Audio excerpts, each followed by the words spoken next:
ഇന്ന് നമുക്ക് എളുപ്പത്തിലുള്ള ഒരു പലഹാരം ഉണ്ടാക്കാവേ. പുതിയൊരു വീഡിയോയിലോട്ട് എല്ലാവർക്കും സ്വാഗതം.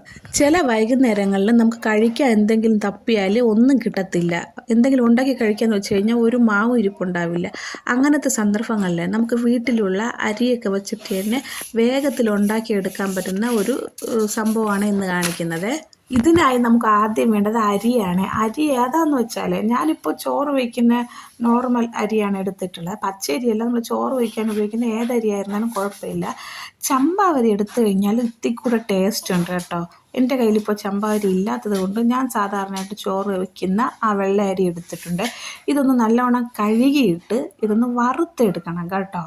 ഓരോ അരിക്ക് വറുക്കുന്നതിൻ്റെ ഒരു പരുവം വ്യത്യാസമാണ്. ഞാൻ ഇപ്പോൾ ഈ എടുത്തിട്ടുള്ള ഈ അരിക്ക് നല്ലപോലെ മുറിഞ്ഞ് വരണ അളവിന് വറുത്താൽ മാത്രമേ നമുക്കത് പൊടിച്ചെടുക്കുമ്പോൾ നല്ല ടേസ്റ്റിലൊക്കെ കിട്ടത്തുള്ളൂ കേട്ടോ. പക്ഷെ ചമ്പാവിന് അത്രത്തോളം വേണ്ട.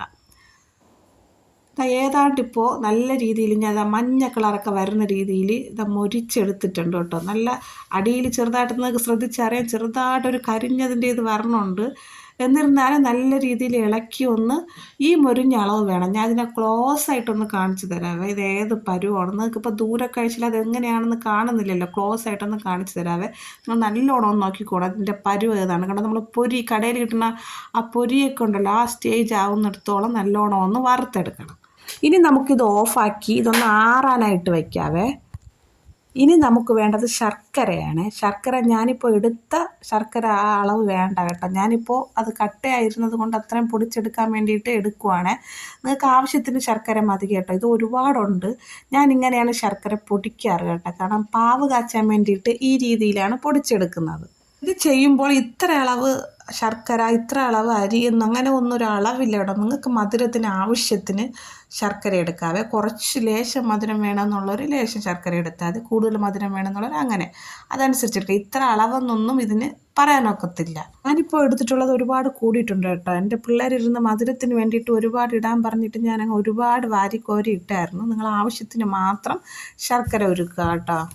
പിന്നെ ഇനി ഒരു കാര്യം കൂടി, നിങ്ങളിത് 2 ദിവസത്തേക്ക് വേണ്ടിയാണ് ഉണ്ടാക്കുന്നതെങ്കിൽ അധികം വെള്ളം വിത്തി ഇത് ഉരുക്കണ്ട. ലേശം വെള്ളം വിത്തി ഇത് ഒരു നൂൽ പരുവത്തിൽ അങ്ങനത്തെ ആ ഒരു പരുവത്തിലെടുത്താൽ മതി. ഞാനിപ്പോൾ ഇത് ഇന്ന് ഉണ്ടാക്കി കഴിഞ്ഞാൽ ഇന്ന് ഇവിടെ തീരും. അതുകൊണ്ട് അല്പം വെള്ളം കൂട്ടിയെടുക്കുവാണ്. ഒരു നൂൽ പരുവത്തിലൊന്നും അല്ല എടുക്കുന്നത്. ശർക്കര ഉരുകി വന്നപ്പോൾ കണ്ടോ അല്പം ലൂസായിട്ടാണ് ഇരിക്കുന്നത് കേട്ടോ. കാരണം എനിക്ക് ഇന്ന് ഞാൻ ഉണ്ടാക്കി അധികം കട്ടിയൊന്നും വേണ്ട, ഇന്ന് കഴിക്കാൻ വേണ്ടിയിട്ടാണ്. നമുക്ക് 2 ദിവസം വച്ചിരിക്കണമെന്നുണ്ടെങ്കിൽ നല്ല രീതിയിൽ കട്ടിക്കൊന്നും എടുക്കണം. ഇനി നമുക്ക് വറുത്ത് വെച്ചിരുന്ന അരിനെ പൊടിച്ചെടുക്കാവേ. ഞാനിപ്പോൾ 2ആയിട്ടാണ് ഇട്ട് പൊടിക്കുന്നത്. അരിയൊക്കെ നല്ലവണ്ണം ചൂടാറിയിട്ട് വേണം ഈ മിക്സിയിലൊക്കെ എടുത്തിടാനേ.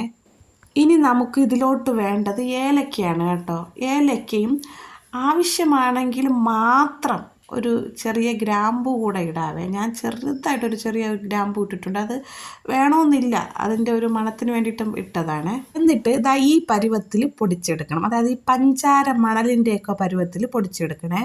ഇനി നമുക്ക് പൊടിച്ചെടുത്ത ഈ അരിപ്പൊടിയും ചിരകി വെച്ച ഒരു മുറി തേങ്ങയും പിന്നെ ഈ ചൂടോട് കൂടെ തന്നെ നമുക്ക് ഈ ശർക്കര പാവും കൂടെ ഒന്ന് വിരവി എടുക്കണേ. ഈ ചൂടോട് കൂടെ തന്നെ വരവണം കേട്ടോ. കയ്യിലൊക്കെ ചെറുതായിട്ടൊന്ന് ചൂട് കൊള്ളുവേ, അതൊന്നും കാര്യമാക്കണ്ട. നമ്മൾ ആ ചൂടോടുകൂടി വിരവി എടുക്കുമ്പോഴാണ് ആ ഉണ്ട കറക്റ്റായിട്ട് ഉരുട്ടി എടുക്കാൻ പറ്റുന്നത് കേട്ടോ.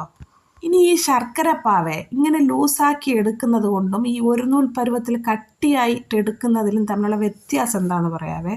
ഈ ലൂസാക്കി എടുത്തു കഴിഞ്ഞാൽ നമുക്കിത് പൂ പോലെ എടുത്ത് കഴിക്കാവേ.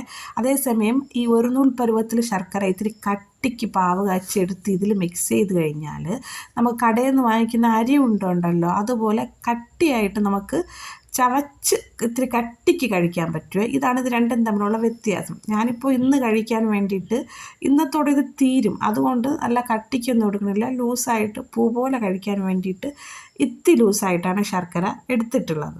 നിങ്ങൾക്ക് വേണമെങ്കിൽ നല്ല കട്ടി കിട്ടണമെങ്കിൽ ഒരു നൂൽ പരുവത്തിൽ ശർക്കര എടുത്ത് ഒഴിക്കാവുന്നതാണ്. കയ്യിൽ നല്ലോണം ചൂട് തട്ടുന്നത് കൊണ്ടാണ് ഞാൻ ഇടയ്ക്കിടയ്ക്ക് ഇങ്ങനെ കൈ ഉയർത്തി ഇട്ടാക്കുന്നത് കേട്ടോ. അപ്പോൾ നിങ്ങൾ വീഡിയോ കണ്ട് മാത്രം പോകാതെ ഇതൊന്ന് ട്രൈ ചെയ്ത് നോക്കണേ. ട്രൈ ചെയ്തതിന് ശേഷം അഭിപ്രായങ്ങളെല്ലാം കമൻറ്റ് ഇടണേ. വീഡിയോ ഇഷ്ടമായാൽ ലൈക്ക് ചെയ്യാനും സബ്സ്ക്രൈബ് ചെയ്ത് സപ്പോർട്ട് ചെയ്യാനും ഹൈപ്പ് ചെയ്യാനും ഒന്നും മറന്നേക്കില്ലേ. Thank you.